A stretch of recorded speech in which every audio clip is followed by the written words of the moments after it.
Welcome to another installment of Up and Over Podcast, the podcast where a group of marks discuss pro wrestling and everything's a work and our opinions don't even fucking matter. I'm your host, El Gordo Gringo, alongside my co-host. Hell yeah, bro, we El Gordo Gringo up in this bitch. We got Big Money Mike. Big money, Mike. We got Mr. Patty Mills. Check it out. Well, and then last but not least for the night, we've got our note taker extraordinaire, Cortland. A little head tip. Unfortunately, our local jeans enthusiast, Ethan, cannot join us tonight. But I have confirmation he will be here next week. So it's fine. Okay. All right. We will miss him. We will miss him deeply. We will miss him deeply for this shit show that we're about to embark on. All right. Yes, but before we get into that, does anybody have anything on current wrestling? Yes. We got two things we're going to discuss, all right? Yep. Okay. All right. All right. First and foremost, ROH. Yeah.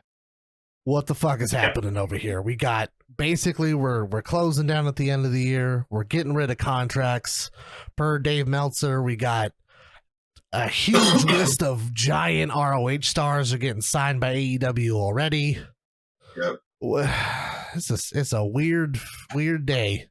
Fucking crazy, man. Yeah, yeah. Game Changer Wrestling. I mean, Game Changer Wrestling announced Bandito. I mean, hours after that news broke that Ring of Honor was releasing everybody from their contracts at the end of the year. So I don't want to say that like obviously AEW should be big players in that, and you probably see some guys go to MLW as well. But I don't think that you'll see a lot of like WWE poaches from that.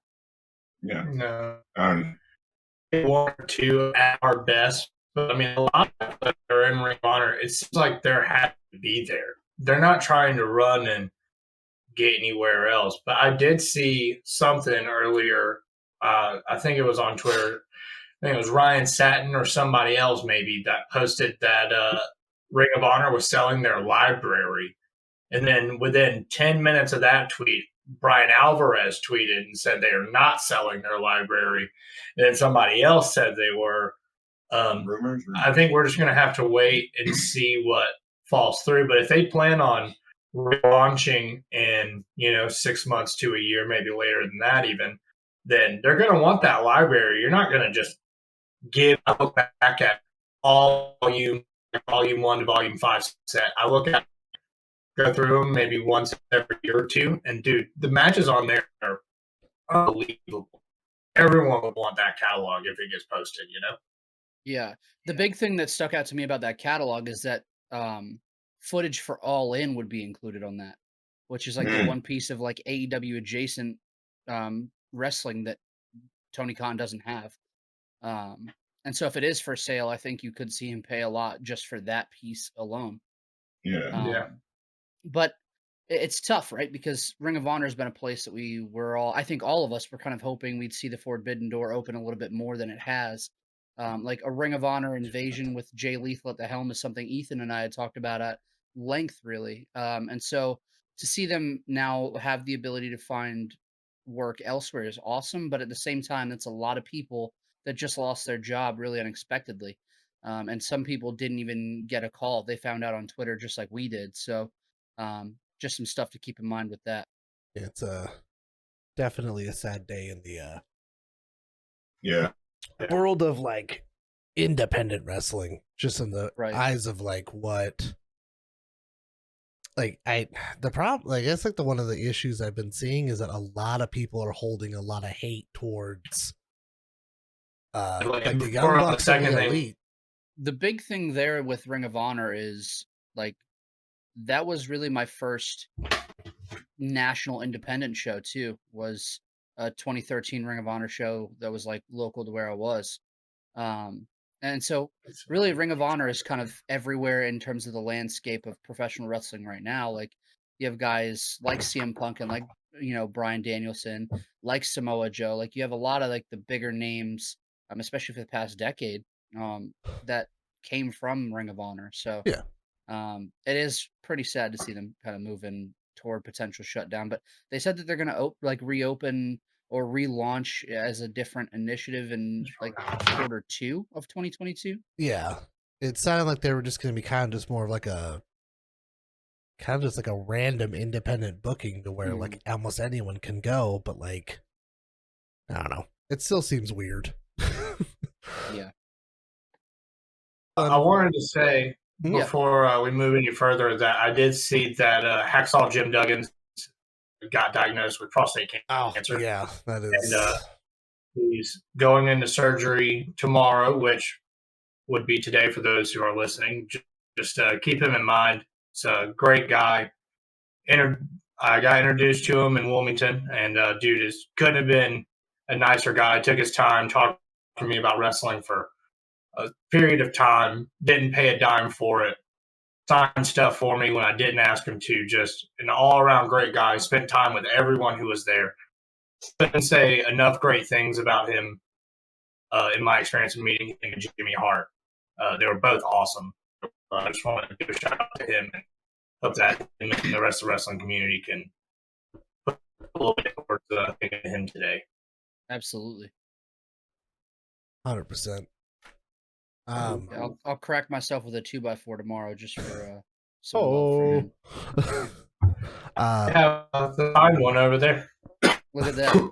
Last little thing I wanted to touch on, because the other day we had NXT's Halloween Havoc. Since we're covering Halloween Havoc, a big talking point throughout the evening was a beef that I didn't even know was happening.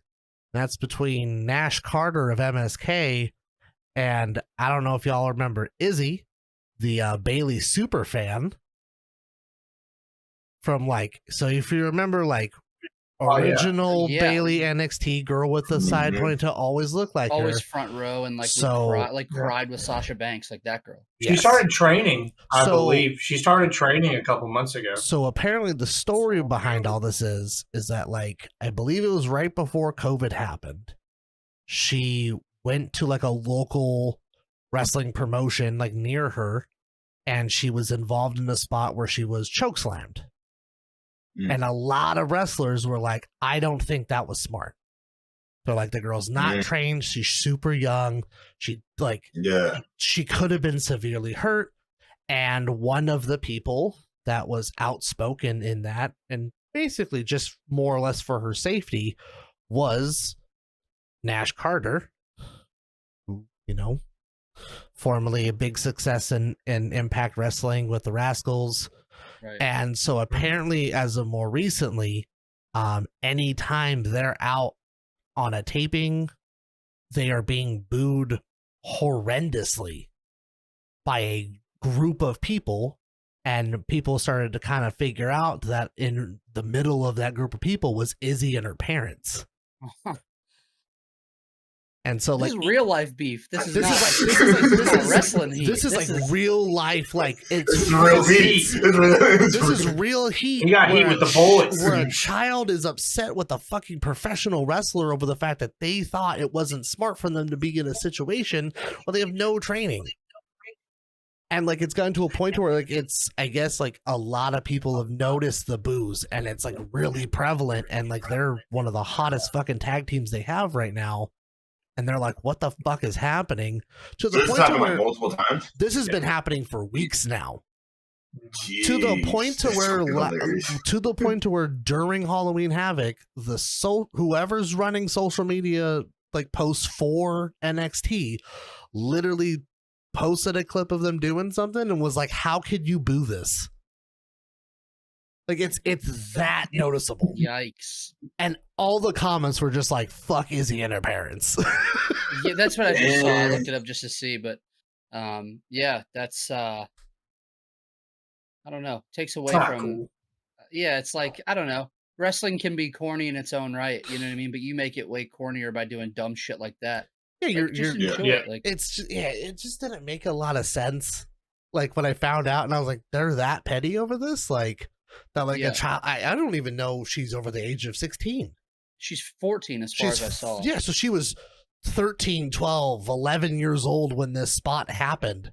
And I guess like even like Chelsea Green said that she had noticed some of it because she was also another like notably outspoken person against her that was receiving a lot of heat for her very short time in NXT.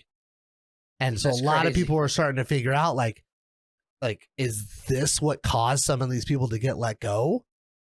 Is that they received this really dumb heat from the fans and they didn't understand why they couldn't get these people over, and they just kind of like let them go? Like, Mm.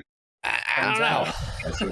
Turns out it's a Turns fucking... out that Izzy and her fucking parents. Obviously, I'm not gonna shit talk anybody here, but fuck those parents. I'm just, yeah, it's like at a point where it's like you have a child who feels spoiled. Yeah, fuck them kids. Fuck that kid and fuck her parents. Yeah, I don't know. It was something that I had noticed and I was looking over. Okay, and it was hold on. Edit this out.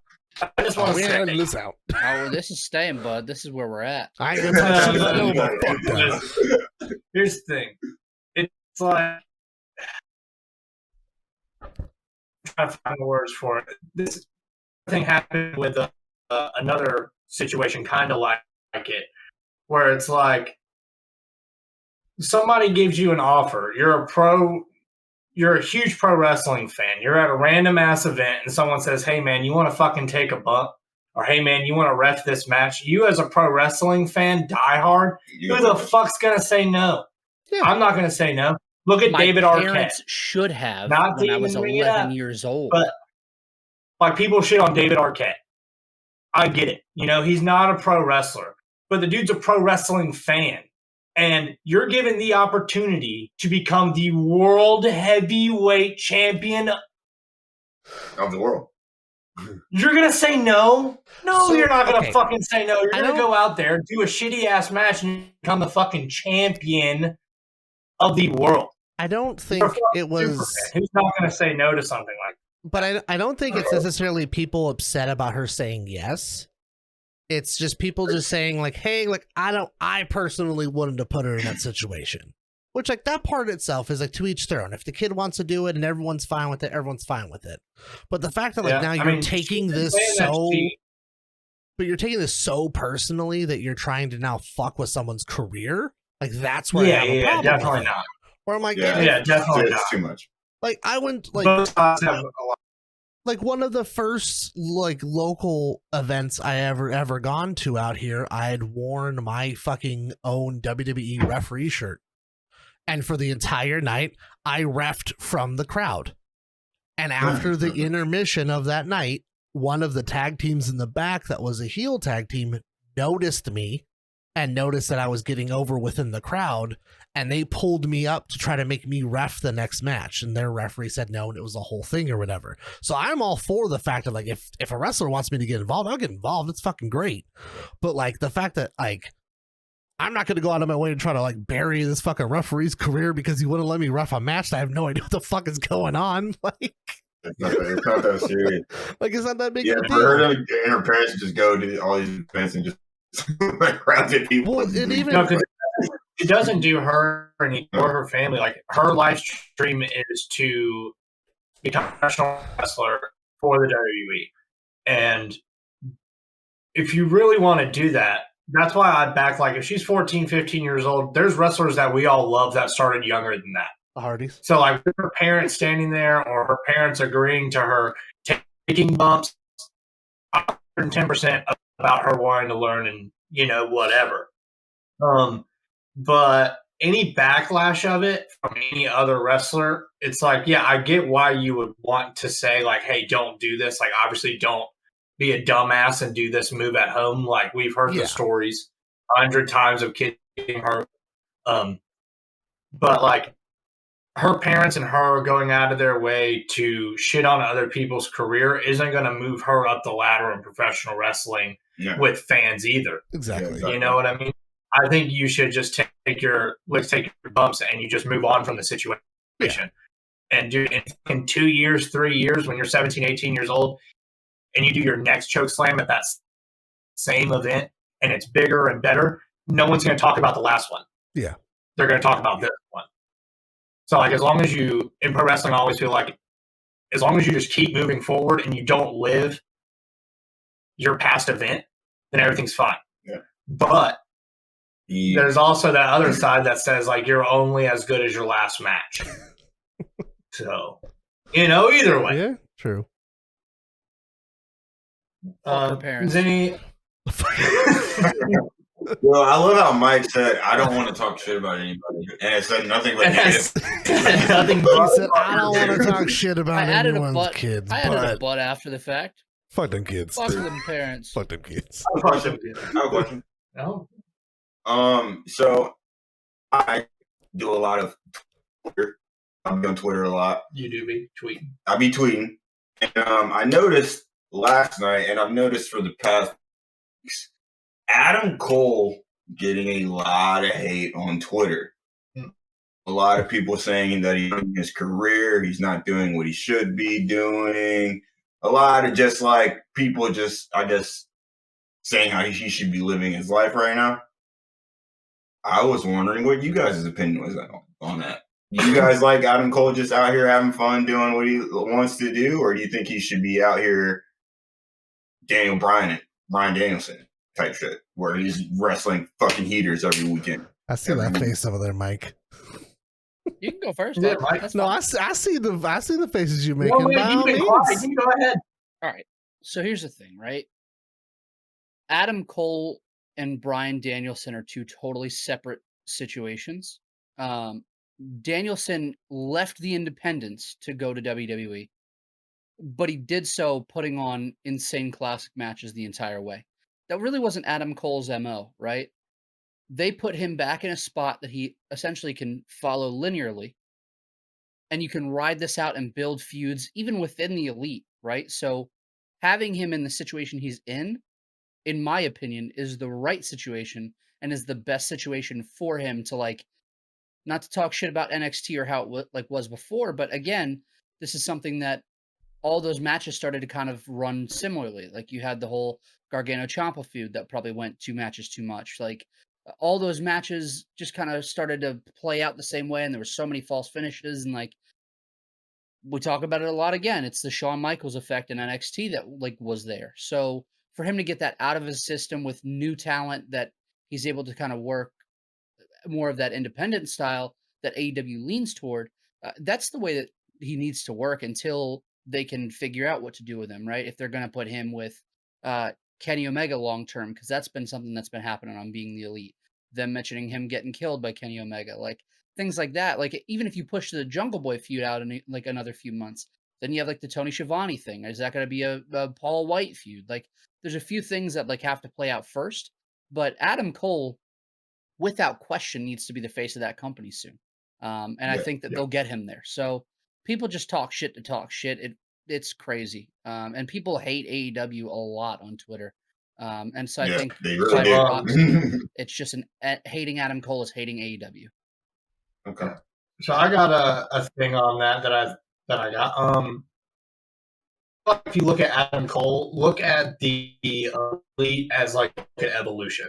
Yeah. So like look at Adam Cole as you would look at Randy Orton. The little seeds and like the Being the Elite on YouTube is like he walks out of a room, Kenny says something of the effect of like, how are we going to do this or convince him or make him do this? And they're always like, you can't make people do stuff. And he's like, oh, yeah, I forgot. I'm sorry. I'm a good guy. I forgot. And they're doing all this. The best way, in my opinion, and yes, you should book me to write for you. The best way, in my opinion, to do it is that Hangman picks up the title from Kenny, and then in return, Adam Cole goes for Hangman because he doesn't know the checkered past, like they've said on Being the Elite, is because Adam has been dead for so long, he doesn't know why they don't like each other. Him and Hangman were still fine. Yeah. So technically, they're okay. If Adam goes over and has that belt and Kenny turns on him the next night on Dynamite, you got money, dude. You have Evolution turn on Randy Orton all over again. I'm going to speak for Ethan, who's not here. Ethan has, like, one thing we'll learn about Ethan on here is that he loves to fantasy book things. Loves it. And he hits me up one night and he says, hey, man, how would you feel about this? You have Omega drop the belt to Hangman. and then the Elite start questioning Kenny Omega as their leader, right? Mm-hmm. Kevin Owens' contract is up first quarter of 2022. Mount Rushmore is Kevin Steen, Adam Cole, and the Bucks, right? Mm-hmm. You can turn the three of the Elite on Kenny Omega and have Mount Rushmore. Kenny fixes things with Hangman after Hangman drops the belt to MJF. Oh, And then they find a tag team. And that's the questionable part. But that could be your story, like, down the road. I mean, you're talking that's another 6 months of programming on top of what's already happening, right? So you could book out to the end of 2022 with that. Last thing on current wrestling I can think of, this Andrade, Cody, Pac, Alistair, Malachi. dude. I don't know where y'all are going. Pronouns, pal. Tommy, fucking, Malachi, any of the above. Whatever. Don't know where you're headed, and I really like that because it's really rare to like look at pro wrestling after like years and years of watching it and seeing the same program, the same company for 20 years recycle the same shit. So to see like something to where like the beginnings and like the little seeds of it, I've never seen it before. So I'm really excited about that. Does anybody have any predictions? I just want Cody to stop wrestling. The issue and Over the it, wrinkle dog. in the whole thing is that the crowd does not give a fuck about Cody Rhodes. And that's yeah, and it's obvious. It's so they obvious. do not care. I would rather like, see at all. I would rather see Malachi and Arn for fucking a month 45 straight. minutes. 45 minutes every Just Wednesday. 45 minutes in a solid steel cage over watching fucking Cody wrestle anymore. No one gives a fuck about him. Yeah, and I think people would have given a fuck about him if they didn't give him that win over Malachi. It wasn't a win that he needed. No, honestly, everyone was pissed. Was not a win that he needed. No one needed that. It's not a win that he needed, but like Malachi said, that he was never about pinfalls. Technically, it's a rivalry, and Alistair's still up. Fuck me, Malachi's still up one. I appreciate his like response about it on Twitter, being like, ha ha ha, Yeah. I like embedded like fucking a cancer into you, basically, like with this whole feud. But like, hear me out. Like, we could have just done that with fucking anyone. It didn't have to be Cody anymore. Like, he beat everyone in the fucking Nightmare family. Leave it at that. Let him move on. Like, Yep. Like, you have cool ties with Andrade and like Black coming over, right? So it's like he said he had friends all throughout the world. And then like his old manager's husband now is in his corner. Like, that's sick, right? That's a cool little crossover. But like I said, the wrinkle there is that nobody gives a fuck about Cody. And that's a problem. All right. Well, circling back to Andrade, yeah, I would be remiss mentioning him and not mentioning what's going on the other side. The only thing notable over there for this week, apparently Charlotte and Becky got into some type of disagreement backstage at some point. Something was said. There was a belt dropped. That was on Apparently, screen. That wasn't backstage. So the belt, they did the I mean, that was on screen. They did in the the ring. belt drop-ish debacle on screen. They had heated words in the back in Gorilla to where not only was it the two of them, you also had Sonya Deville get involved. And I guess Dana Brooke was the one that broke up the fight because it got real heated in the back. Dana Brooke, like, she got hands for real. Mm-hmm. And then Charlotte had to get escorted out of the building. Wow. Yeah, and then I read that Vince was pissed that she wasn't brought to him before she left. So, I mean, take that for what it is, but I mean, that's two different sources. I wanted to speak to her before she left. Like, what the fuck's he gonna do? Let them beat the shit out of each other. I'm with it. Yeah. Give them 60 seconds. I mean, y'all want Charlotte to go anywhere else? I mean, I don't think it matters. I hate the thought of her elsewhere. Me too. Yeah, I don't want to go anywhere. I mean, the only thing with it is like, I understand that she would be probably one of the biggest gets for like AEW or Impact for that matter, either way. Genuinely. But like, not just like for women, like just in as general, pro wrestlers. In general, yeah. That's one of the biggest gets in the world, dude. That's Charlotte fucking Flair. Yeah, but like, because that just speaks for itself.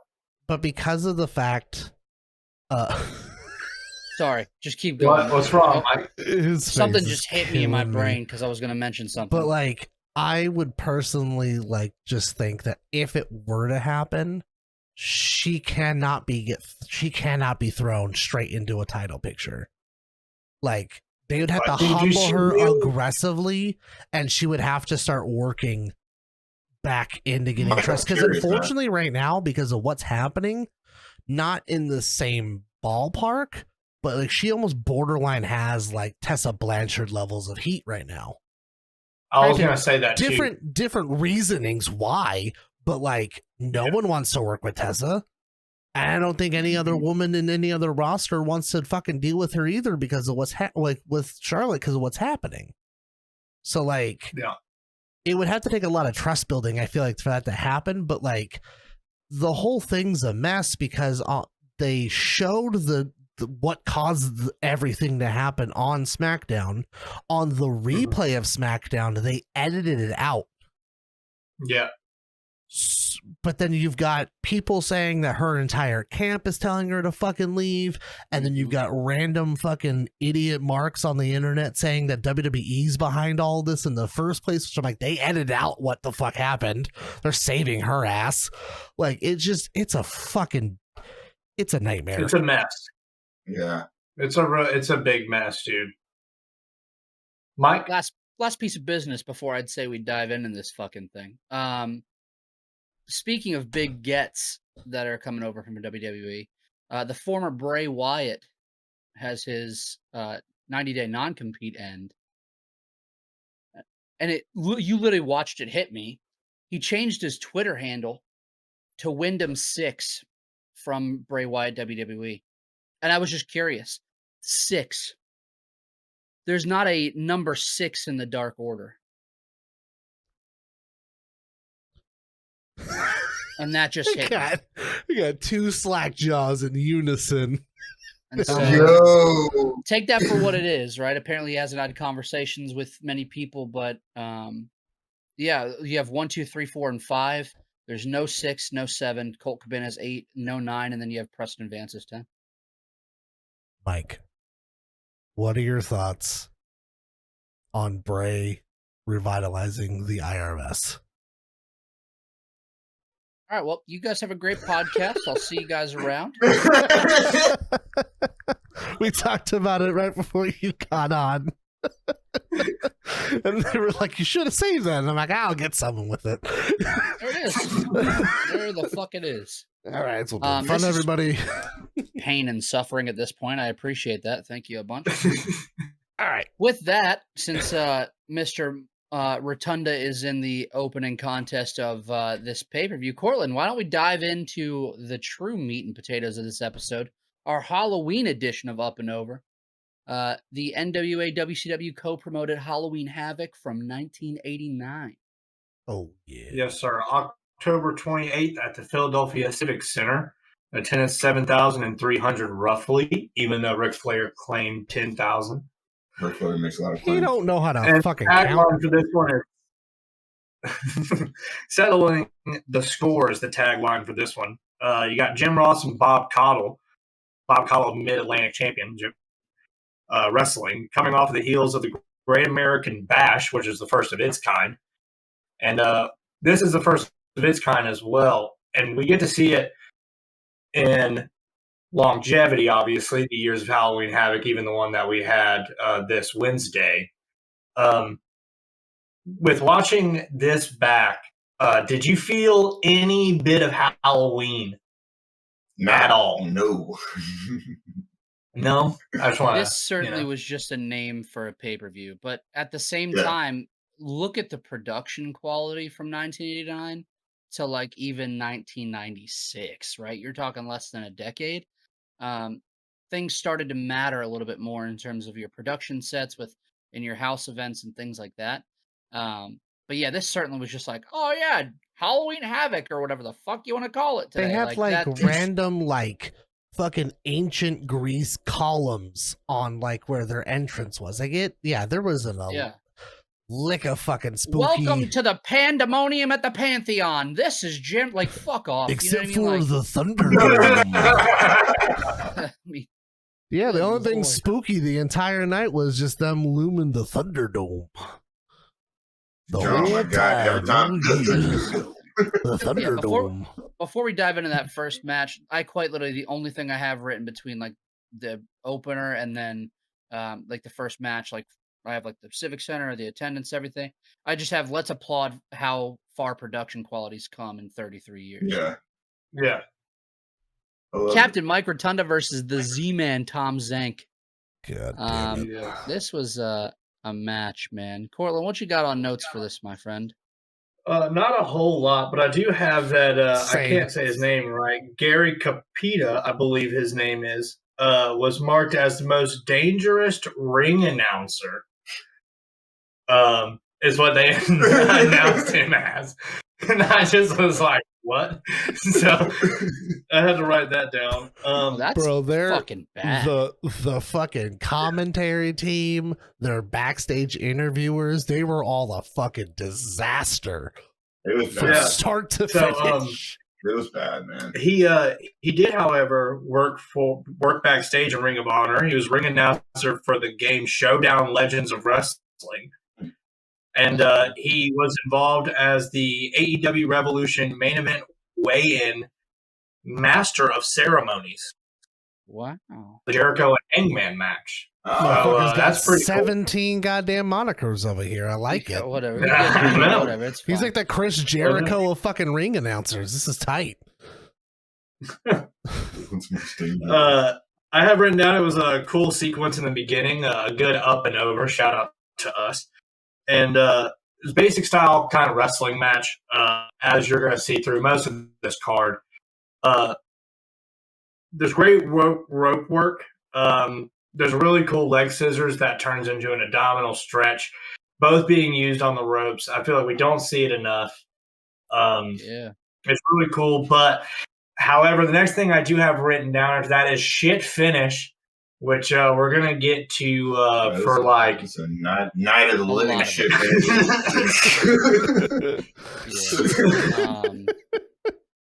Resident Evil, where everyone dies, Yeah. but like poorly.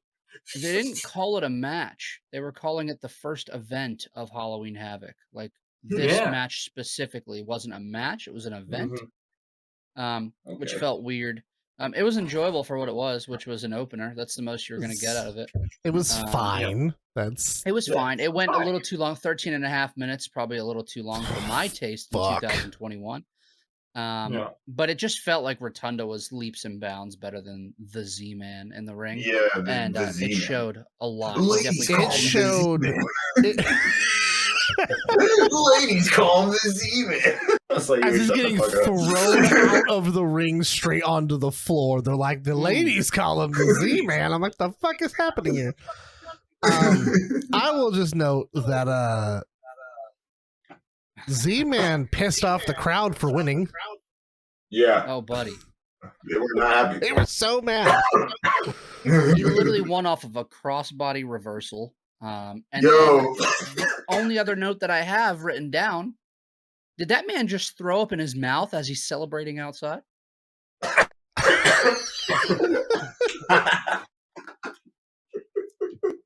I went 1 3/4 on it. I enjoyed it for what it was, but I will never watch that match again. No, I gave it 1 3/4 as well. I was probably nicer just because I was trying not to openly shit on everything that WCW's ever done. I gave it a 2.5 Oh, wow. solely because I was like, it's the opener. What? I like Mike Rotunda. I do. My first note was IRS in all caps. I was like, hell yes, my boy. Jesus Christ. But I was like, before we move on, I was personally trying very hard not to be Not the shit. buddy, just we're heel. We're not far away from this one, bud. You go ahead, Cortland. What was next on this card, my friend? Oh, next on this card. Oh man. Well, so there was an interview. Oh no, we have Bruno. a backstage segment. Yeah. Bruno Sammartino is there. He is your special guest referee. Says he won't stop the match, and it will be up to Ole Anderson and Gary Hart. Yeah. And he's going to let everything go, which we do see happen. Which I feel like was the only way to win the match in the fucking first place. Yeah, so why do we need Bruno for that?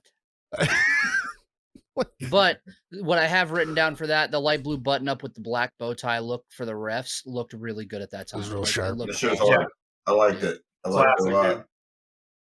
Also, Bruno Sammartino was like a cold-blooded killer, dude. Like, yeah, dude. That's fucking terrifying. Yeah. 100%. Well, wait a minute. No way. Let's correct our speech here. He was right. He was terrifying. R.I.P. to the legend. R.I.P. But yeah, I mean, then now forever. Fuck off. Anyways, the next match on this card. Up next, we have Cornette introducing the toughest man in the world, Steve Dr. Death Williams. Oh, yeah. For those who remember Steve Dr. Death Williams, got the death knocked out of him. Can we cover the brawl for all on one of these, please? Oh my god! Yeah. Yes. Yeah, he got fucking starched during the brawl. He took a quick nap for all of us to see. Which is like weird and like shitty to think about because like he is fucking terrifying as fuck.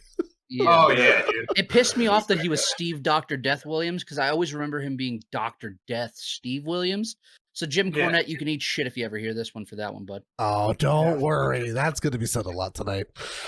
Oh. Well, next, this isn't going to help you either. This man says they've wrecked more homes than Hurricane Hugo. Yo, he's dead ass at this.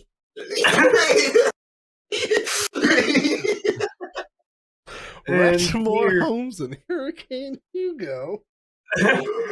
The two ugliest motherfuckers on the face of the earth.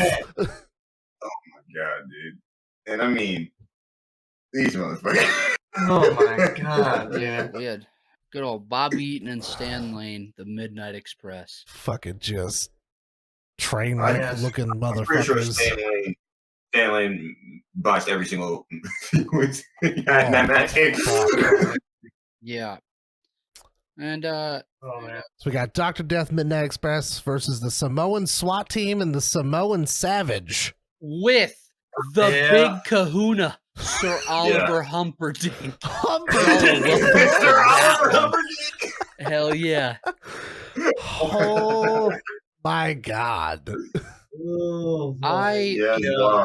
There was some crazy hair. There was some shit. Yeah. There was mullets. We had fucking we had bleach tipped fucking they braids. Look like shit.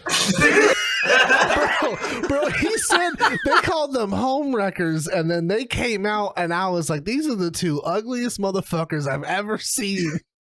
I'm like, they should be masked wrestlers. We should just not see them. Literal thumb people from Spy Kids. Like, fuck them. Really bad bleach mullets. Jim Cornette's stupid fucking jacket. What Jim Cornette in general. What was that jacket? This was the second longest match of the night. Bro, holy fuck. 18 minutes? It was not bad. 18 minutes, 23 seconds. It took forever for this match to start, though. It not only took forever, I had to go back and time this. It took damn near 15 minutes into that match before the Samoan SWAT team and the Samoan Savage took any type of heel advantage in this match. It made no motherfucking sense. Yeah. They just got thrown around for fucking like 13 and a half minutes. The crowd loved it. Yeah, the crowd loved it. The crowd ate this shit alive. felt like that. Yeah, Dr. Death got a huge hot tag, and that crowd lost. When he showed their his fire, the shit. crowd was like fucking shaking, like it was Dude, it was vibrating in that crazy. place. It was crazy to hear Dr. it. Death And fucking then, waved at the crowd and they fucking lost their minds. That crowd Oh, yeah. loved Dr. Death. Like There's they a few fucking people on loved here that him, they dude. loved. Holy Oh, shit. Yeah. Right after that big pop for Dr. Death, JR mentions that Stan Lane was founded by Ric Flair In Myrtle at Beach, each party. South At Carolina. Myrtle Beach, South Carolina. Myrtle Beach, baby. He also It said was after that. good. He also Um, said after that, what better role model for a young wrestler than Ric Flair? Yeah. Which literally made me cry. Get a moment of silence for that being the worst thing said this night. The only other thing that I have about this match is there's a moment that Steve Williams reverses an Irish whip and clotheslines Samu in the corner, right? And the cameraman's on the apron and JR says, he's taking you right in the ring. And then they cut to the hard cam. And this fucking cameraman has a massive rig on his shoulder and is gripping onto the fucking rope with all he has left. He's like holding on for dear life, sweating. Like, oh, I laughed. I laughed so fucking hard. I mean, that camera weighs like 35 pounds. Leave him alone. And he's literally like right there, and they're fucking working on him essentially. And he's like, oh, and he's just fucking gripped. Like, please don't fucking die. Like, I don't know what fuck this up today. The only thing that I want to make noteworthy is at this point, granted, we are 2 matches in. I write, is Bob one of the worst fucking commentators ever? I was exhausted by the end of this match. Yeah. It's been a collective almost 32 minutes ring time, and I'm sweating watching the rest of this. Like, I'm like, it took me 3 days to finish this pay-per-view. Yeah. 3 fucking days. For real. It's painful, man. It's painful, dude. The Samoans come away with the victory after pandemonium breaks out, and it looks like Jim Cornette kind of screwed his team. That's what it came down to. This was fun. I went 2 1/4 on it. I enjoyed it more than the open. God damn, this was a struggle to get to 2 1/4 too. Yeah, 2 1/4 is what I would agree on that as well. I gave fair. it 2. I gave it 2. I really do enjoy the Samoan SWAT team. Also, how do you feel about the name the Samoan Savage, though? Jesus. I was just like, how fucking late. I mean, we got the Samoan SWAT team and the Samoan Savage. I'm like, how lazy is this? Like, we're just literally going to be like, oh, everyone's Samoan. So you're Samoan. Yeah. You're the Samoan SWAT team. There was a lot of like underhanded, there was some like underhanded racist tones about the Samoans too, and I don't like it, but don't you worry, bud. There's more when you get down the card here, bud. Oh yeah. My favorite match. No, I'm just kidding. But before we move on, JR says that Dr. Death in 1982 took 108 stitches to an injury surrounding his eye or something of the sort. Yeah, he took 100. Gave him 108 stitches to the face. And I had that written down because how fucking insane of a human being do you have to be to get that many stitches on your face? It was like a football They'll injury. still call you Dr. Death. Yeah. That's why he has the fucking moniker, man. Dude's a savage. Yeah, it's fucking crazy. Yeah. And so before we move on, really, 8 stitches on the face, and it just shows a guy who has like his head looks like fucking mega minds. So y'all can do with that what you will. We go backstage, and from here on, we have promos like in between every single match. Everyone. This first one is one of the better ones of the night. It's a backstage interview promo with Terry Funk. And I loved it, man. I think Terry got everything he needed to get across. And it was really one of the better ones that we got all night long. But, man, Terry Funk, what a fucking guy. Oh, man. There was a part where it was Gary Hart, right? Was their manager? Is that right? Yeah. Was it Gary Hart? You there for that? All I know is that, like, Terry goes on a fucking rampage, and then right as they're cutting away, you see Hart go, and then it cuts out. Like he's like, I wanted to say one more thing, and they didn't have time for it because we're live, pal. Terry, fucking Funk is over here losing his goddamn marbles over what he's gonna do. It was Terry Funk. Terry Funk, just to get it out there, 45 years old at this time. Yeah. I'll let you guys ponder. I'll let y'all ponder how he's made it to 2021, still wrestling up until like 2018, 2019. But he's 45 at this time. What the fuck? Crazy, man. Yeah, casual. I'm not even going to give you guys much chance here. Cuban Assassin versus Wildfire Tommy Rich. This is what I have written down. Word for word, this is what I have written down. And this has been I mentioned it in the chat there, in the podcast group chat. This was the shits. Even the crowd in 1989 booed this match. The low light of this match was Rich hitting the shittiest sunset flip I've ever seen in a while. One star. Get the fuck off my TV. God, dude. Oh my God. It's just like, what? Like, I've never heard a crowd more disinterested ever. The only thing I have noted is that Bob started to speak up a little bit during this match, and Jim ignored every fucking thing that came out of his mouth.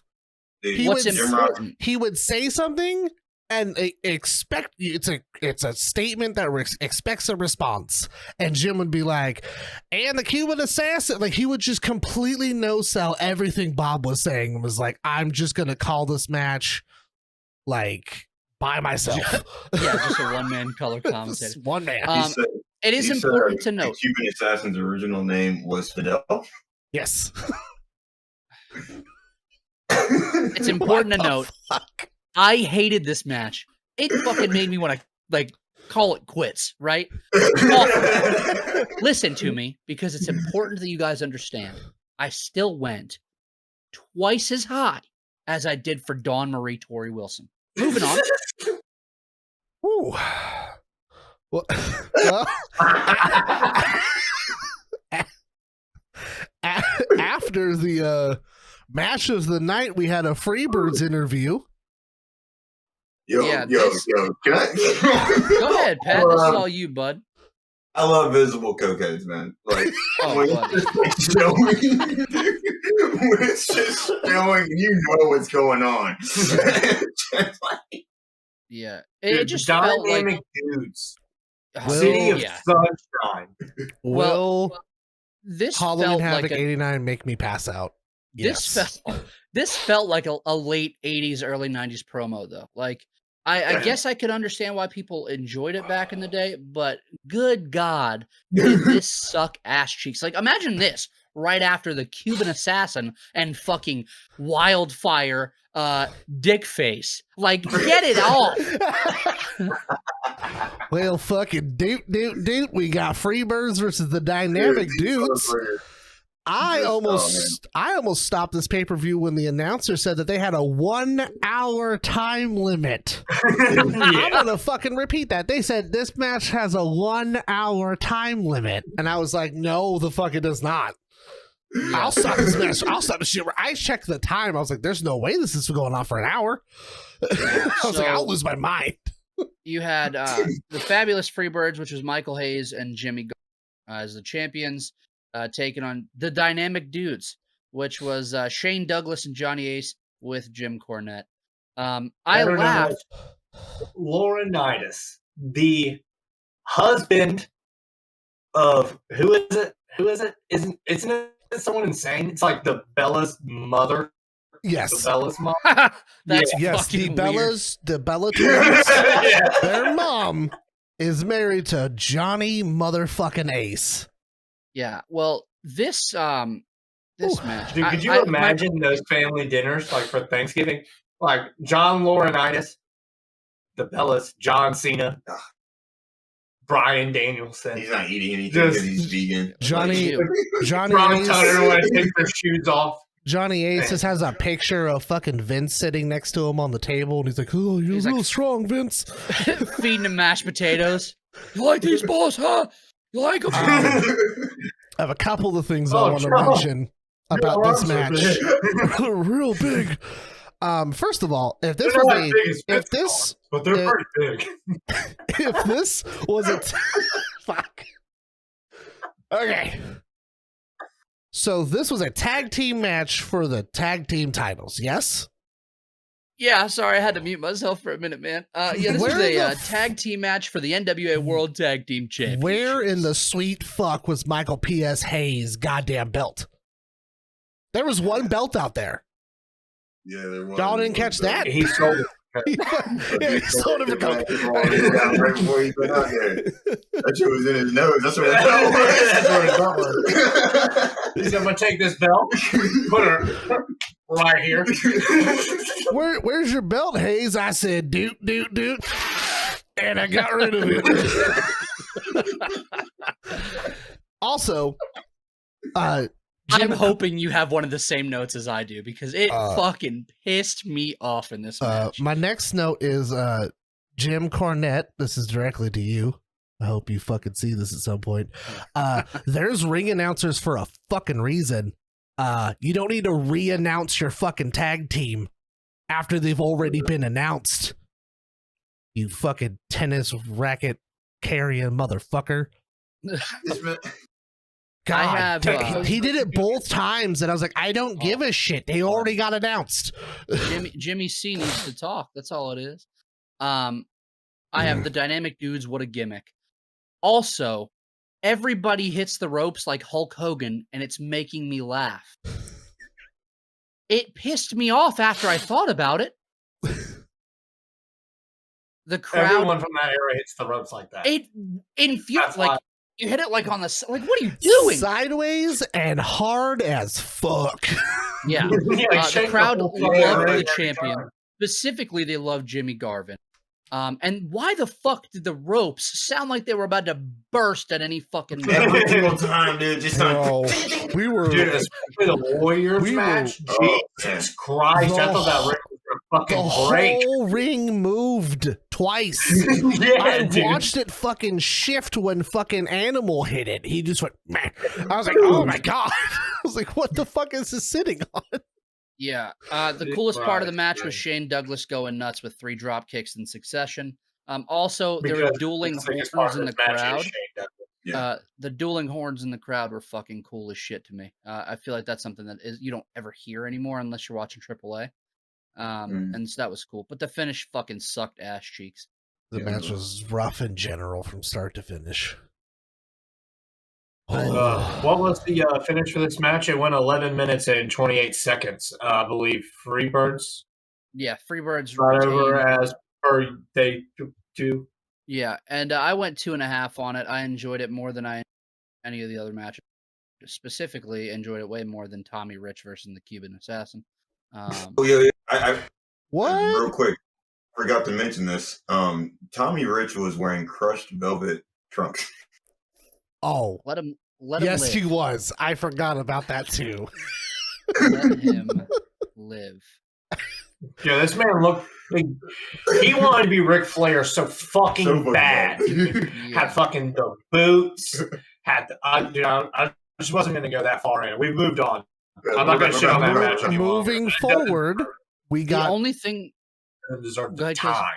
No, I'm moving on. So if you want to say something, some saving grace for you. Jim Cornette lost both his matches that he was goddamn right he did in the corner for. So eat shit, Jimmy. Moving on to the next thing, you know what which else is eat shit? This Steiner promo. Oh man, you mean the greatest Steiner promo? The greatest promo of the night? Yo, Scott Steiner is an idiot. Bro. I don't know why I didn't think he was ever that bad. So when Mike watched this several days ago, he messaged me personally and was like, "Bro, this fucking Steiner promo," and I was like, I laughed because I was like, it's Steiner's, I get it. And then I watched it and I messaged him and was like, Jesus Christ, you weren't wrong. What the fuck is this? Yeah, It's so that was a bad. private thing. I hit you up just to be like, by the way, I know. prep yourself because you're losing brain cells watching this that you'll never get back. Because everyone thinks about Steiner math, and then you go, "What the fuck was that?" He And had then to be you're on like, "Where'd juice or that dumb come? as shit. Where'd Yeah. that come from?" That's so weird for him to know. It's been here since 1989. He just rambles like a fucking psychopath. Rick, I literally wrote. I said, "Rick, what in the sweet fuck are you saying?" Because he went off. He said, when I get her, I'm gonna get her. I'm gonna get her. I'm gonna get her and I'm gonna surround. And it was so bad. I mean, forgive me for forgetting who was conducting that interview, but even he was like, "What the fuck is happening right now?" He's like my career's over. These fuckers just You see, traditionally, when you go in a tag team match, you have a 50-50 chance of winning. I'm sick of this. This is way too long. The crowd went fucking crazy for the Steiners. Yeah, they did. Yeah. Yeah, they Crazy. did. Yeah. The Steiners are over as fuck. They just can't talk. Yeah, Rick Steiner with a full head of hair was my favorite part of this match. Are we already at the? Did they jump to the match already? It goes Steiner They do it- interviews straight into Oh, Steiner's yeah, coming they out did it and that Doom. right. Yeah, that's right. Steiner Doom getting with mad. woman. And fucking Yeah, Doom, with woman. bro. Which, dude, is just They said the lady like 30 times. Oh, Woman. really? Like during, they kept saying the lady. Oh, They the kept lady? saying, like, I'm blaming Bob for that. Bob probably fucked that up.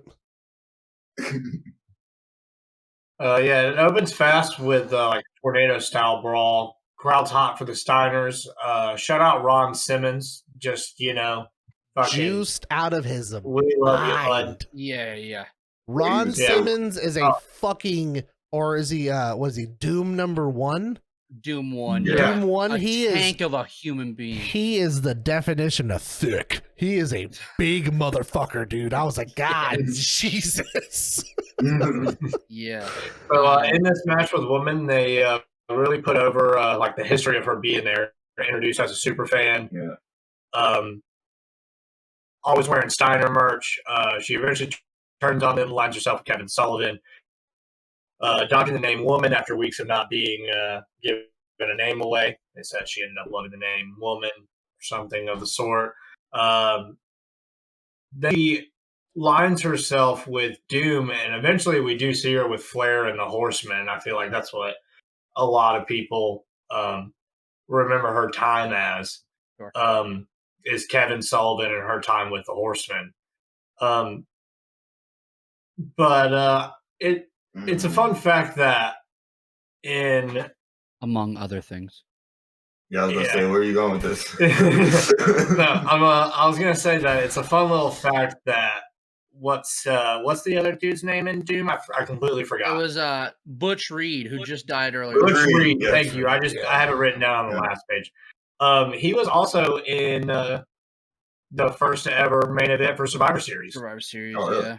So it's pretty cool. He's on the first ever Halloween Havoc, and he's on the first Survivor Series. Yeah. That was a Yeah. cool footnote. But mainly in this match is just a whole lot of ass whooping. Yeah.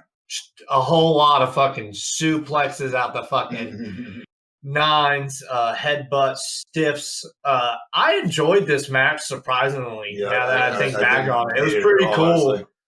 honestly. There was a I think- moment where I don't know what they were going for, but Ron Simmons picks up Rick Steiner and fucks him up on the rope. I think he was going for like a power bomb or something, and his head like snaps off the rope. I was like, he's dead. He fucking killed him. He fucking killed him. That's it. It's over. Oh, God. Oh man! But I enjoyed the match a lot. The threat of woman being present was really cool, and they played onto it without exhausting that. How did y'all like that spot where she puts a mystery object into the mask of Doom of Doom 1? Man's head's big enough to knock you out with a headbutt anyway. And then Rick tries to go for a headbutt and gets knocked the fuck out. And And it was, I don't know, it was something, man. It Classic was booking. what a weird finish, but I enjoyed Mhm. it. Like I thought the match was sick. And Yeah. Doom looked fucking awesome. Yeah, definitely. I gave it 2.5. That's fair. I went 2.5 3 to 3 on it. Yeah. I enjoyed it a lot. Yeah. I'd probably say 2.5 just because that finish kind of made me giggle too much. I was like, oh, okay. Like it's Yeah, the fucking finish really it's killed it. it's but, sticking I this was far shooting out of his for it. fucking head, like, hey, Yeah. what is that You can see an item? object protruding from his. Oh man. Lord Oh, have that's what it was. mercy. Okay, all right. I found a gif of it. I'll send it to you right now, Casey. Just expect it. Okay. I'll send it in the group chat. I want you guys to all look at it before we move on. It's Okay. important to me so you guys can understand what I'm talking about because this man should have fucking died. Found a gif of it. I'm so proud of you. How the Oh fuck- yeah. Enjoy that one, bud. Wait till you see it because it's a fucking doozy. Go ahead and read. Don't read it out loud, but read what it says. Y'all can drink that shit in. I'm gonna punch my mic.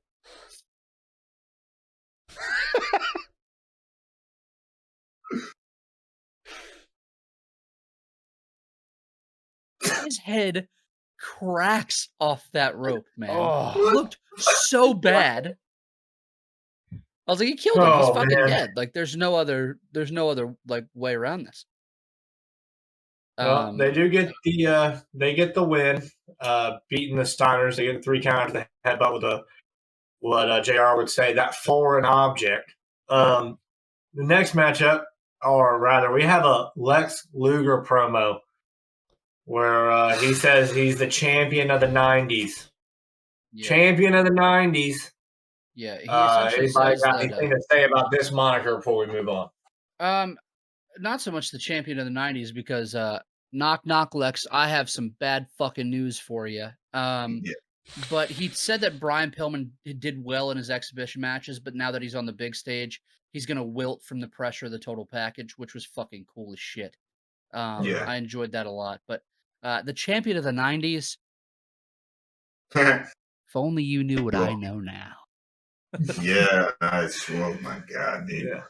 Well, Flying Brian runs out to the ring with a sick ass song. I don't know if y'all listen to that shit, but probably the coolest theme song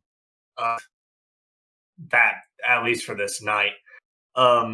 He has cheerleaders with him, Yeah. which I mean we've seen now. We've seen it over and over again, but it's pretty damn cool the similarities that you see in Brian Pillman Jr.'s work. I mean, like the second turnbuckle crossbody. He pretty much has the same hot pickup. The drop kicks, dude, they're identical. Yeah. Like it's crazy to watch this match back and knowing what I know now. Yeah. And dude, it's awesome, dude. I really enjoyed Brian in this match. JR puts Lex over hard as shit in this match. And there's a lot of, about like halfway through, there's a lot of people in the crowd that are not backing Lex Luger. He was a heel at this time. Let's not lose sight of that. Yeah, Fans which that were is very cheering for him surprising. Was kind of shitting on him, but this was like mid heel run for Lex Luger. Yeah. It's just weird, man, because there's some people that are, he still has the women pop, you know, he still has that, like that core of the crowd that cheers for every Impact move of his. Yeah. But then anytime he has the advantage, you know, doing like the after a hip toss or a drop down, and then he sits there and like there's even a point that I have written down that this man is no selling a like I can't even find the word for it right now, but like a shoulder press to the arm bar or something. And he's just yelling at the crowd. He literally didn't give a shit. Yeah, like he's just like this. He's like, "Hey, shut up! Yeah. Hey, you shut up!" Yeah, literally shit talking the crowd mid arm bar. Shut up! And it's over and over again. And I was just like, Jesus, Lex, could you just Yeah. Here's something. There's a really cool spot in this match with the springboard clothesline from Pillman. There's a beautiful sunset flip. It's a cool match to look back on. It is, however, 16 minutes and 49 seconds. Could have been a little bit shorter. Trim off 3 minutes, 4 minutes, and it probably would have. You still tell the same story. It would have told the same story. You could have got a little bit more in there. One of the more ways that they did these awful finishes then, because of not having finishers themselves, is a flapjack finish to the top rope, and it's the 3 count, which is really surprising. Just it's not surprising when you look at this card and you see the finishes for all these matches, but after a match like that, I feel like, dude, a suplex would have done me good. Yeah. You know what I mean?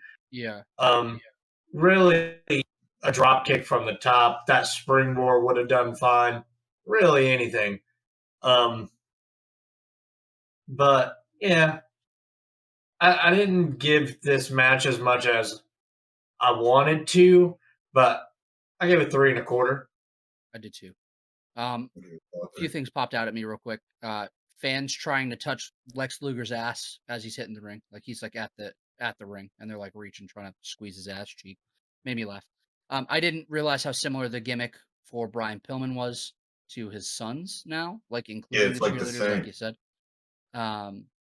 This match made me appreciate both of their work a ton. This was like a really good work rate match considering what else was on the card. It was paced really, really fucking well.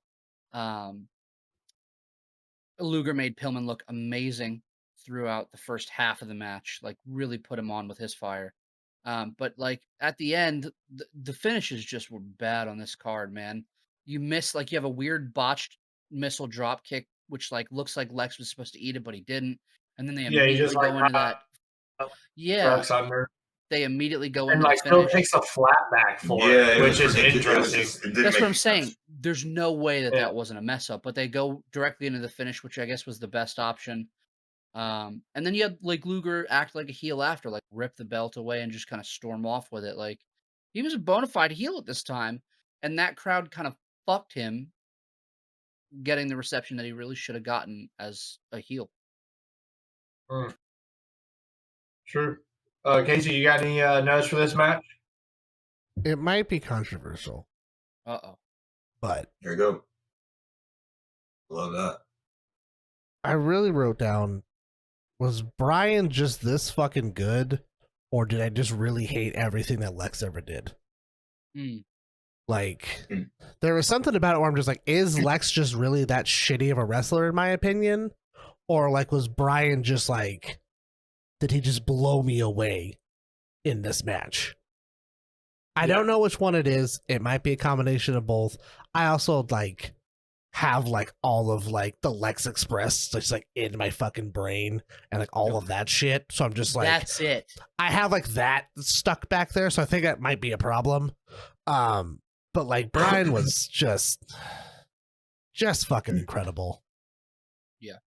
And it honestly kind of surprised me, which I feel like is kind of rude. But, like, I guess I just didn't really expect, like, that level of, like, talent for what seems like he was only, for what they said, he was only in the business for a couple of years, so. Yeah, he was in the business for 3 years at that point. Yeah. So just naturally still talented son of a bitch. Yeah, still super green, but just had that natural charisma and just got it done. Someone else that also knows how to hold a Glock. You know, he probably learned from Arn. Just wanna... Good God. Pat, how'd you like this match, man? I loved it. Honestly, I think my favorite match on the card. And it wasn't even like that great, you know? It just was like, Brian Pillman was insane. Yeah. Like, he was just good. It's weird to me because when I was a kid, I felt like I liked Lex Luger because I liked WCW when I was a kid or whatever. And I felt like I liked Lex Luger as a kid, but anytime I look back at Lex Luger matches as an adult, I'm like, this man is kind of fucking trash. Like, he's not really that great of a wrestler. You get the blind eye. Yeah. You know, you get the physique and you're your ideal of a pro wrestler is what Lex Luger looks like. Yeah. Right? Like, he is the total package at eyesight. And then you get him in the ring. It's like the same thing that we've gotten with a lot of wrestlers. I'm not going to go down the list of people that I think are really still in the business just because of the way you look and that you're really not a good wrestler at all. Sure. Half of I think WWE's there's a main lot of roster. wrestlers that get credit for being. Wait, what'd you say? I said, you mean half of WWE's main roster? And we will keep continuing. I mean, yes. A new crop of NXT? I was mainly going to Shit, talk talk about about Batista. Oh, really? Batista said he's never going to wrestle again. That's really cool. Well, he But needs you to have do what I people want. like Ryback, even, right? He was built like a motherfucker, but Yeah, he like, sucked ass in the ring. and you're also Lex was both that just bad, though. you suck ass and you're both crybaby ass bitches. Whoa, Like, you packed your bags and where's you all left. this coming from? And you decided to go do anything and everything else. Someone bringing back up recently on Twitter the Twitter poll that Ryback did of where would you want me to return to, and everyone retire. just voted retire. That was because of Mansoor. So after the Crown Jewel match, Ryback tweeted like, "How could you ever get money, like see money or some shit?" And Mansoor, like, you could give him the Stone Cold theme song or some shit, And he wouldn't get over. Yeah, here's what it said. That's what it said. And then replied with Mansoor's that? response to that was just him posting the retire poll. Oh man, And then I'm a like, fan. there's so many other wrestlers that tweeted back at it, and they're like, "You are now my favorite wrestler ever." Anybody else other realize wrestlers- that Ryback legally changed his name to Ryback? I'm sorry, what? I Wait, went to you're look it up kidding, because I right? was like, "What's his real name?" And Ryback Allen Reeves. He was born Ryan Allen Reeves. That man actually changed his name.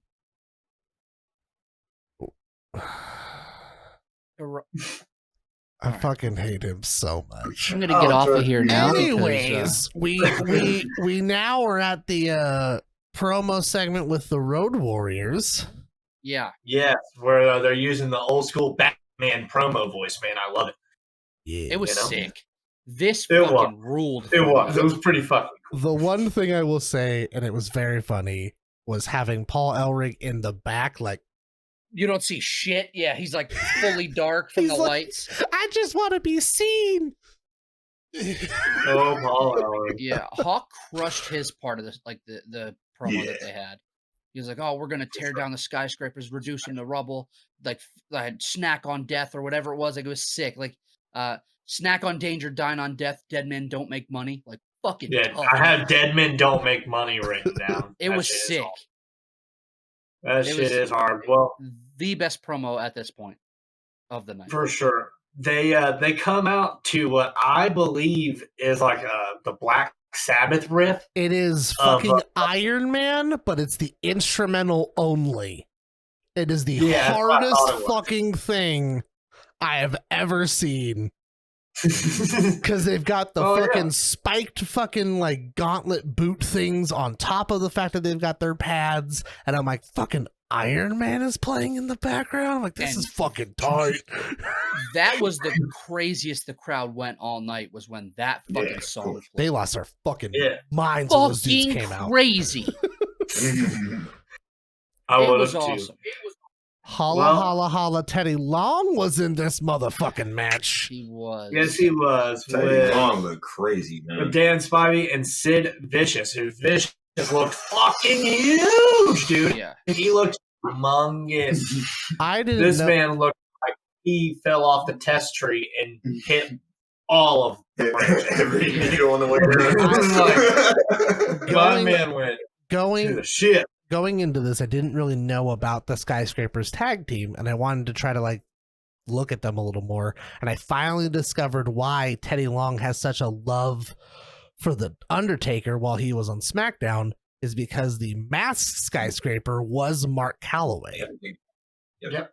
So he's worked with them way back then, and I'm like, that's why he There's wants our everyone to go tie back, one-on-one. baby. He's been a manager for fucking 30 Holla, years. holla, holla. He's been a manager this whole time. It's great. I love it. Yeah. There's a crazy shoulder throw from Sid to I believe it's Hawk. Dude, he just spins with this man like helicopter and just fucking. We see it all the time now, but for him to do it to that big of a guy, I was thinking that's literally what I was about to say. I was thinking watching it, I was like, I think he is too big to take that spot, man. It was a scary. It was a scary spot because I'm gonna say something. Y'all can get mad. I don't give a fuck. Hawk is probably one of the worst fucking wrestlers ever. Yeah, and so him literally getting just tossed like a rag doll by fucking Sid. I was like, he's gonna land with his neck fucking back, and he's gonna break his neck or something. Like, don't you worry. He does that later on in this match, and I made a note of it. Yeah, notably though, also as well, this was the match that I had noticed the ring had moved several times because these are four of the largest fucking human beings just aggressively throwing each other into the ropes the whole time. That ring shook for 11 minutes and 39 seconds. And dear God, Teddy Long, dude, what the fuck is this key thing? First of all, can we talk about the absolute fucking just drip of an outfit that man was wearing? It was unbelievable. Hold on. What did he call himself? The street smart manager or some shit like that. Teddy Long looked insane, bro. He looked like a dude about to ask you for fucking Newport. I'm sorry, damn gas station. Is that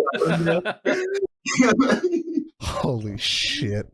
Yeah, and then we get a DQ finish because of a fucking gold key?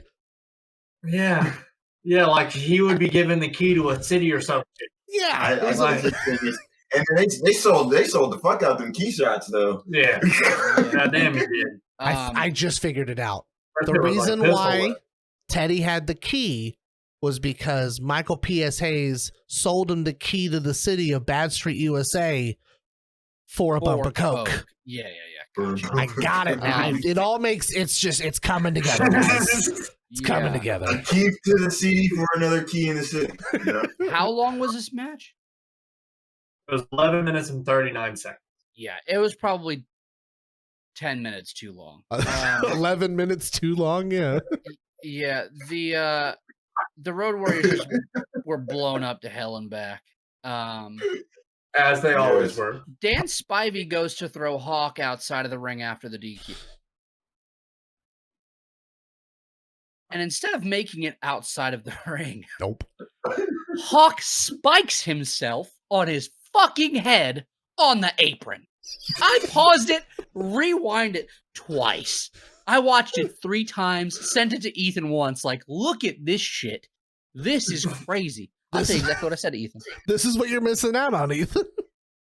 I literally said, I said, man, I'll snap you this in a second. Watch Hawk Lynch straight on his fucking head.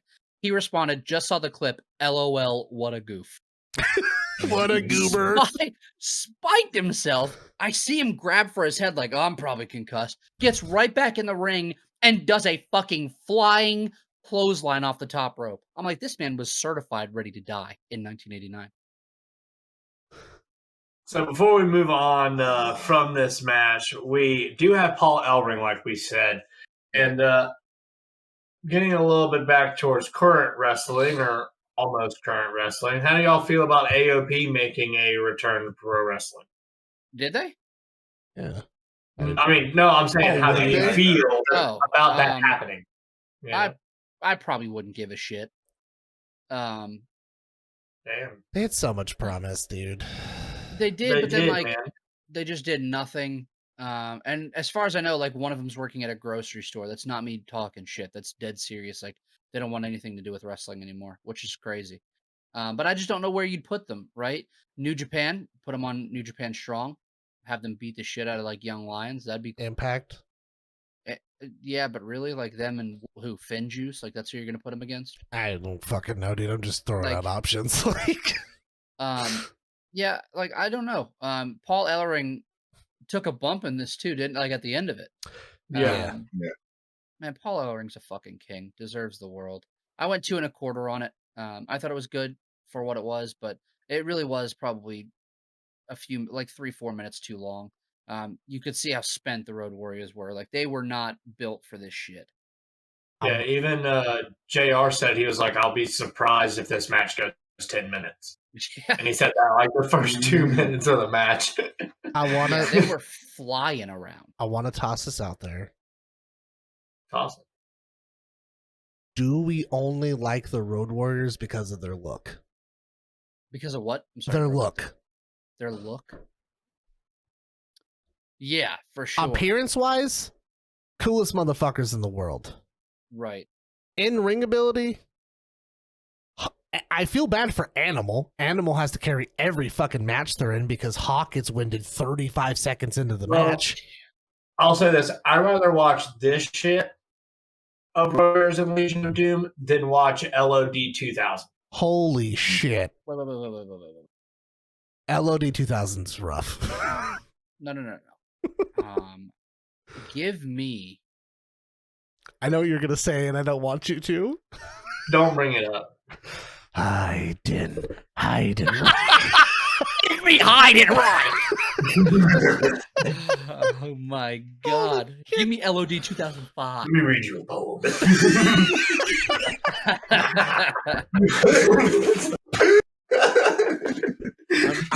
I am gonna pass out by the end of this podcast. I swear to God. Oh, We've already made it to the main event. We've fucking. God. I'm telling you, 3 days to watch this fucking pay-per-view. It was bad, man. It was I had rough, to man. will Every myself time like I out. had time to watch it, I was like, I don't even want to do that right now. Like, dude, I'm spent. Actually, I'm not gonna lie. There was a couple, like yesterday, especially. I normally like to watch stuff while I fucking work because I work from home, and I had half debated on watching this, and then I said I don't want to be sad right now, and then I decided to watch something else. Yeah. This morning I was like, I don't have a choice. I have to watch this. And at 7:00 in the morning, I fired this fucker up. So it's been a long day with this. Sting and Flair interviews up next.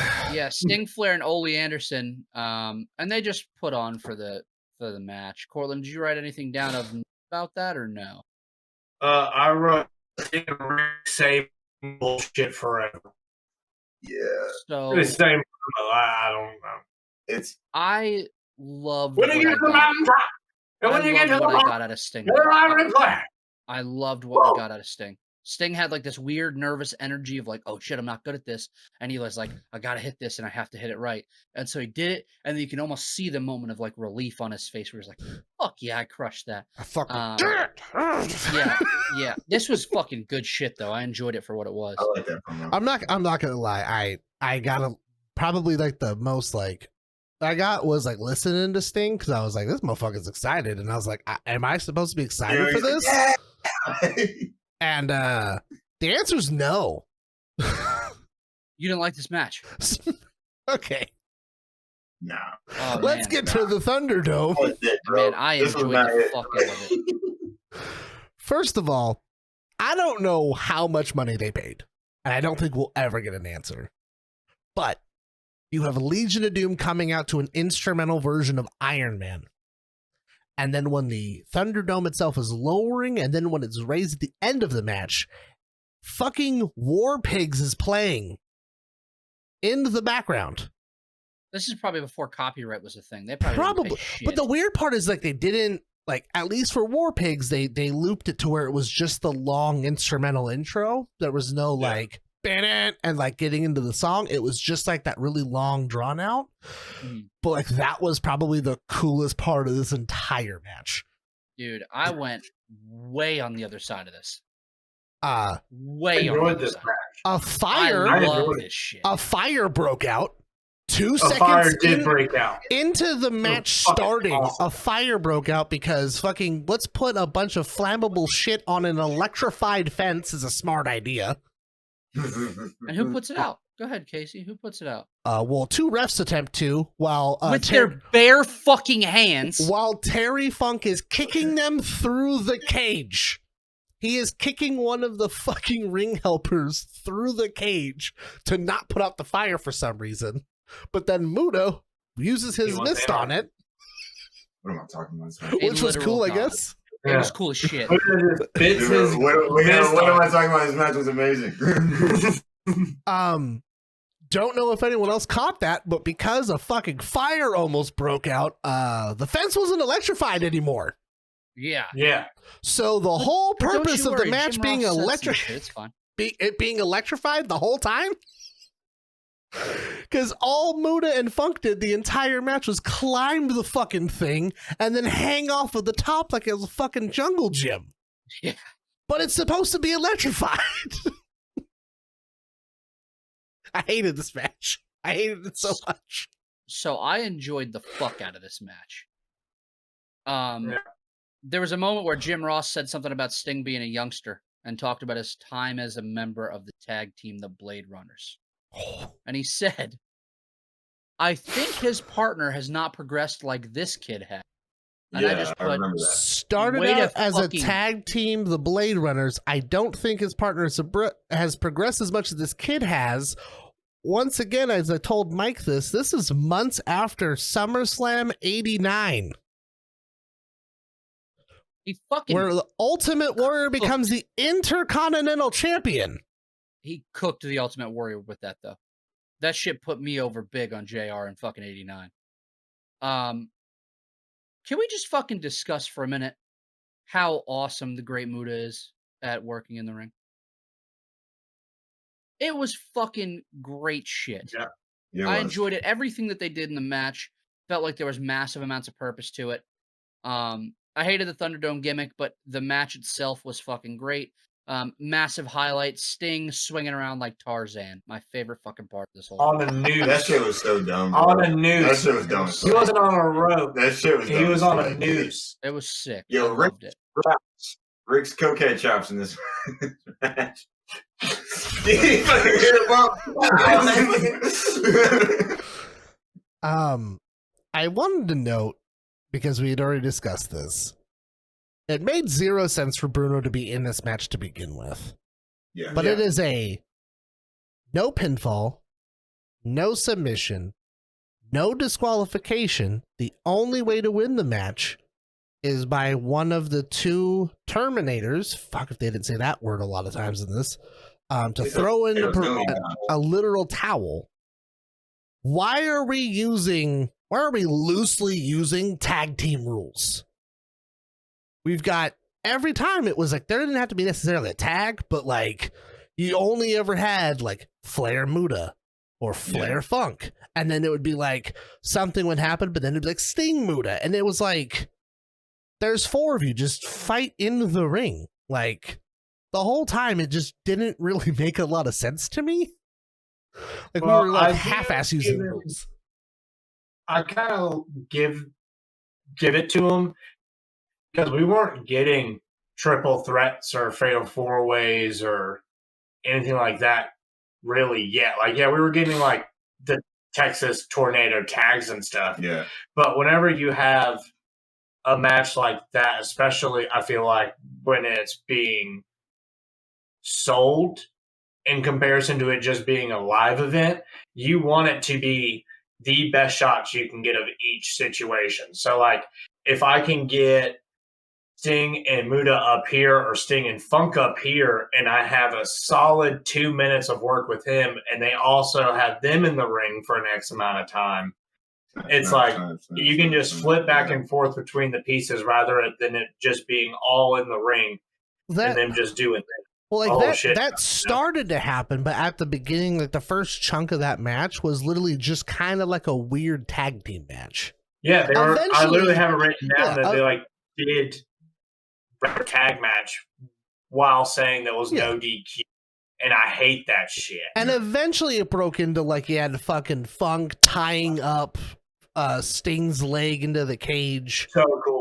Like that, that was happening eventually, but at the for the first like handful of minutes, it was like a weird tag match, and I was like, "This is Why are we doing this? It gives you that little piece that's like, oh shit, are Sting and Rick gonna lose? He's getting tied up. The manager can't get it untied. They're in the ring just beating the shit out of Ric Flair. Ric Flair's taking fucking pile drivers. Ric Flair's just getting his ass whooped for the longest time. And then eventually you get Sting that finally gets out. And this man just does a whole ass leap. Not on a steel cage for people that haven't seen it. No. It's like Hell in a Cell distance that just doesn't have a top to it. So this man just leaps. Yeah, he fucking stands up into the ring. Yells so loud. Yeah. so loud. And just leaps for it. And I have it written down. It was a super cool spot. Yeah, it was cool. And even though the rope was used so excessively, the swinging with the ropes was too much for me, man. I loved do it. it, man. I thought it was it was a do it, spectacle. I thought that. I mean, dude, yourself. that is some Indiana Jones ass shit. I loved it. I should have went 5, but I didn't. I think the best part of the match was Bruno just punching the ever living shit out of the Great Muta. Muta at the end, just to get the pop. Man, I'm not gonna lie. I think low-key the best part of the match was the ending of the match. I just Would y'all go? love the fake dive, throw the towel. That shit had me weak as fuck, bro. Awesome, dude. It's so cool. There was a towel. He gets fucking. Ole Anderson. Where do I have it written? Mike, do you have it written? I don't know if I wrote it down. No, he essentially punches Gary Hart. Gary Hart throws the towel in by mistake. It's like Ole hits Gary Hart, and it's like the perfect little fucking toss. It just dude, it just lands on his head and just rolls to his shoulder, and he's like, "Oh, call the bell! Oh, it's now." That should be weak. But yeah, dude, I actually gave this match, the highest rating. Which was? I gave it 3.5 stars. I enjoyed it, dude. I thought it was very entertaining from not looking. I'm trying my best not to watch this event with 2021 eyes. I feel it. I'm looking at it as a fucking spectacle. No one's ever seen this cage before. They're talking about this is the first ever Halloween Havoc. Like I said earlier, they're off the heels of Great American Bash. They're on the way to the first ever Starrcade. Dude, everything is special right now. They're seeing this cage for the first time. The people in that crowd have to be mind blown just by the spectacle alone. This shit caught on fire. Exactly, dude. What else do you want? You have tearing funk in a steel cage that is on fire. The Great Muta is in there just doing Great Muta stuff, being great. Every spot Great Muta did, like Mike said, just awesome. I wish that I'm gonna look into watching more great matches because I've watched them. Dude, they're awesome. God, dude, I can't remember the last time I watched them, but I'm definitely gonna dive back into them after this. Does anyone got any? I went 3 3/4. I went 3 3 3/4. I loved this match. Okay. Think about what it did for the foundation of wrestling for the next 2 decades. You're right. Look at y'all with your little fucking deep. Y'all can look at me and say all you want about fucking. I'm not saying nothing. Being a goddamn Tarzan guy on the damn rope. I get it, dude. It looked silly, but it built a foundation for what turned into steel cage matches to Hell in a Cell matches. All of that stems from that one match. It's super important. I enjoyed it for what it was. I thought it was cool. And it was better than fucking Wildfire Dickface versus the Cuban Assassin. Miles better than that. I give the Cuban Assassin Tommy Rich match 5 stars. Eat shit. Absolutely. I mean, I guess me saying I hated it wasn't as strong words, but I am trying, like I said at the beginning, I am trying to not look at this from I don't genuinely like older wrestling, and I definitely don't like anything from WCW. unfortunately, NWA is taking the grunt of that at this point. But like, yeah, I mean, maybe we probably should have just been like, well, the fucking cage almost caught on fire, so no more electricity, JR. Let's stop calling it fucking that, because it just seems like everyone's fucking Superman. Oh, yeah, let's before we get on from that, there's a moment where Muda is climbed up and has his legs wrapped in the cage. Yeah. Speaking of racial undertones here, buddy. Jim Ross, and I'm shocked you don't have it written down. I didn't write it down because I bring myself to you, but he said, Thank God, dude. it'd be awesome if we saw him crisp up like some wontons. Yeah. Ah. 1989. What a time to be. Woo! Oh man. I think. What the I think by the time I got to this match, I was so emotionally drained from everything prior that like I heard it and it just went over my head where I was like, I just don't fucking what do you want from me? Yeah. The delivery audibly made me go, what was that? And I had to go back and listen to it again. I was like, hold up, wait a minute. Oh boy. And so that is how I got through this abysmal fucking pay-per-view.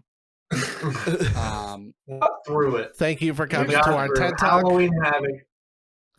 It was our the first length Halloween of Halloween Havoc. Havoc was what, 3 hours runtime? Probably 2.5. It was like I think 250. it was like 2, yeah. It was just that's shy of time 3. that I will never fucking get back. Yeah, I was annoyed. But you I'll know never what? get that time No, back. I know that one. Dude, he was not excited about this at all.